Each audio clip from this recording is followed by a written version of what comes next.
Selamat siang adik-adik yang terkasih. Pada kesempatan ini kita akan belajar bab 2, Yesus mewartakan kerajaan Allah. Sebelum kita memulai, mari kita terlebih dahulu menyiapkan hati untuk berdoa. Dalam nama Bapa dan Putra dan Roh Kudus. Amin. Allah Bapa yang Maha Kasih, pandanglah kami umat-Mu yang menyatukan hati mengangkat pujian bagi-Mu. Syukur bagi-Mu Bapa atas penyertaan-Mu dalam hidup kami. Mohon bimbingan-Mu Bapa atas penyertaan-Mu dalam hidup kami. Mohon bimbingan-Mu ya Bapa, agar kami mampu menghayati karya keselamatan-Mu. Ajarlah kami agar mampu memahami karya Yesus Putra-Mu, terutama dalam pokok ajarannya tentang kerajaan Allah. Dialah Tuhan dan Juru Selamat kami, kini dan sepanjang masa. Amin. Dalam nama Bapa dan Putra dan Roh Kudus. Amin. Pada bab 2 ini ada 3 pokok bahasan. Poin pertama, kerajaan Allah sebagai pokok pewartaan Yesus. Poin berikutnya, Yesus mewartakan kerajaan Allah melalui perumpamaan. Dan poin yang ke-C, Yesus mewartakan kerajaan Allah melalui tindakan dan mujizat. Pada kesempatan ini kita hanya melihat tentang kerajaan Allah sebagai pokok pewartaan Yesus. Pokok pewartaan Yesus adalah kerajaan Allah. Pertama kita lihat dahulu tentang kerajaan. Kerajaan adalah suatu sistem pemerintahan wilayah yang dipimpin oleh seorang raja. Seringkali diartikan sebagai suatu wilayah kekuasaan. Itulah kerajaan.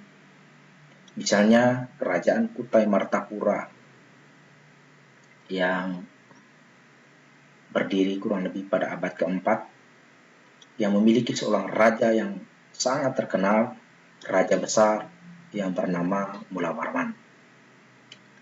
Raja pertama kerajaan Kutai adalah Kundungga, kakek dari Mula Warman.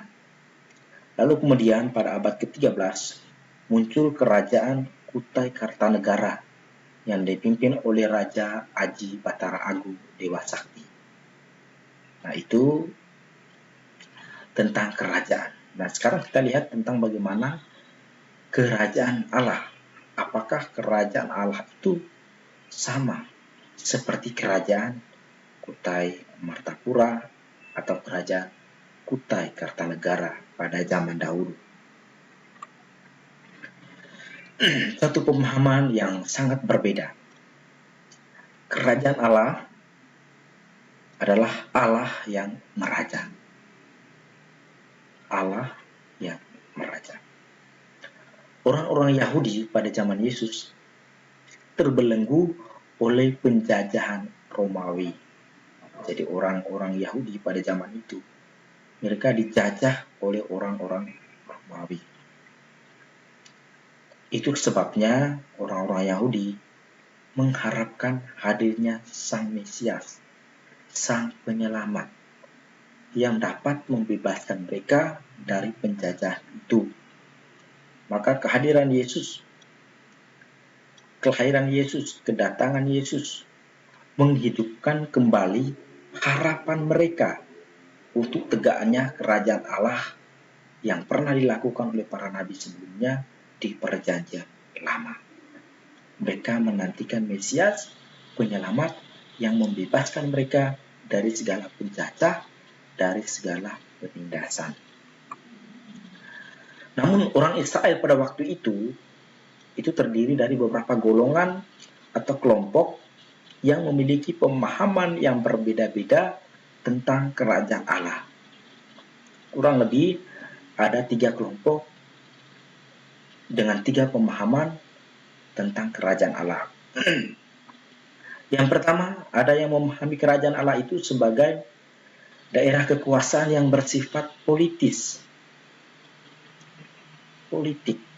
Maka Allah tampil sebagai seorang tokoh politik yang mampu memimpin orang Israel melawan penjajah Romawi dan para penindas rakyat. Jadi dalam pemikiran mereka, kehadiran Allah dalam kerajaan Allah itu seperti seorang tokoh politik yang bisa membebaskan mereka, memerdekakan mereka dari kekuasaan penjajah Romawi.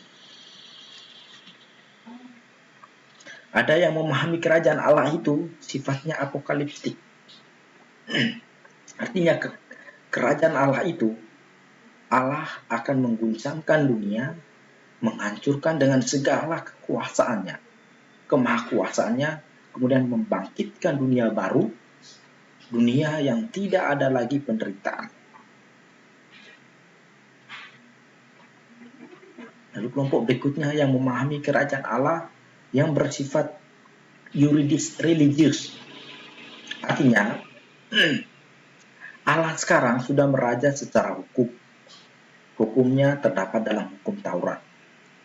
Dan nanti pada akhir zaman, Allah menyatakan kekuasaannya sebagai Raja semesta alam dengan menghakimi seluruh bangsa. Maka dengan taat pada hukum Taurat, mereka sudah menjadi warga kerajaan Allah. Sehingga Mesias adalah tokoh agama yang mampu menegakkan hukum Taurat. Itu dambaan dari kelompok ini. Mereka melihat dengan mentaati hukum Taurat, hukum Musa, maka mereka otomatis menjadi warga kerajaan Allah. Tetapi saudara-saudari, adik-adik yang terkasih, kerajaan Allah yang Yesus wartakan itu punya makna yang khusus, berbeda dengan ketiga makna sebelumnya.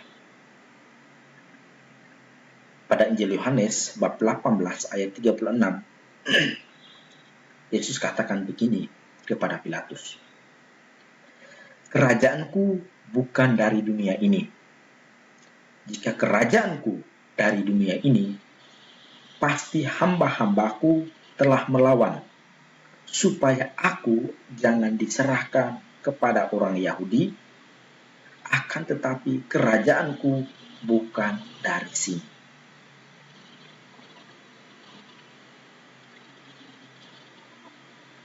Dari kutipan ini, kita dapat melihat dengan jelas bahwa yang Yesus maksudkan tentang kerajaan itu bukan suatu kerajaan politik, di mana Yesus mempunyai anggota-anggota yang siap melawan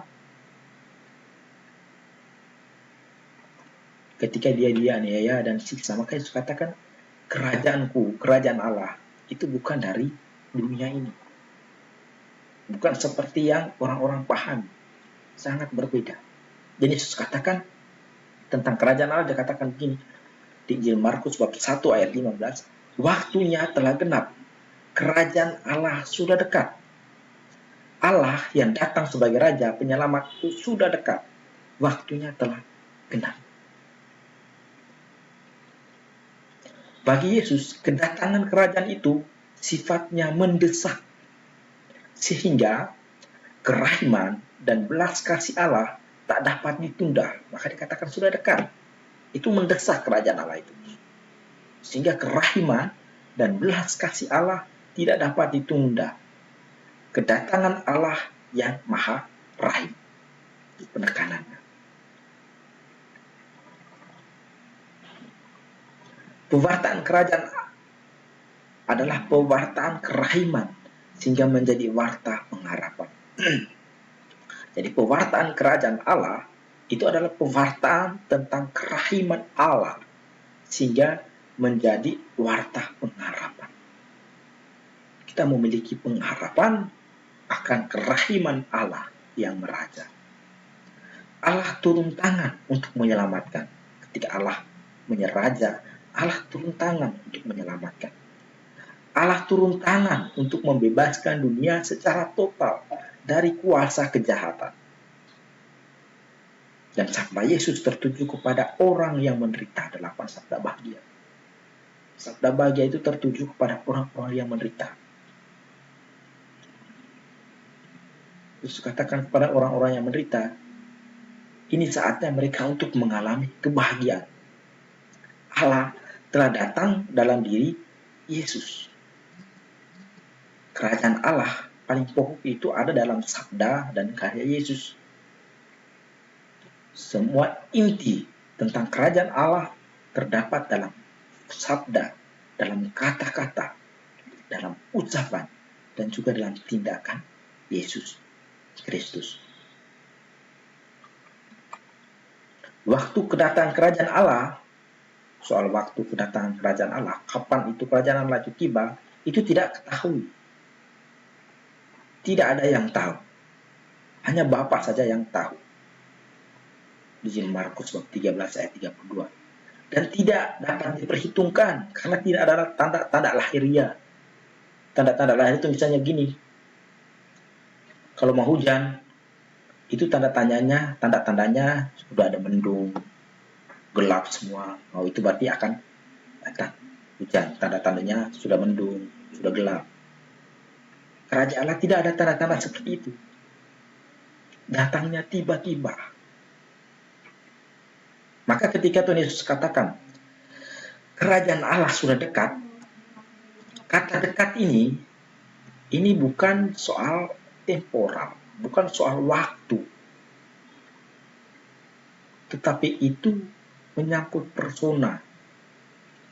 Itu adalah Allah yang dekat pada orang yang berseru kepadanya. Jadi dekat ini bukan soal waktu, tetapi soal kedekatan antara Allah pada orang-orang yang berseru kepadanya, pada orang-orang yang senantiasa menaruh harapan pada Allah. Tuhan dekat pada orang yang rajin berdoa. Tuhan dekat pada orang-orang yang senantiasa berseru meminta bantuan pada Tuhan. Tuhan sangat dekat pada orang-orang yang senantiasa datang berjumpa dengan Tuhan di gereja.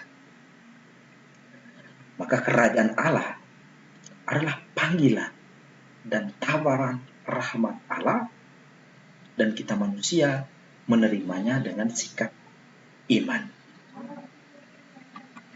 Kerajaan Allah berarti Allah sendiri yang tampil sebagai raja dalam kemuliaan dan keperkasaan, bukan untuk menghukum, melainkan untuk menyelamatkan dan memberi perlindungan.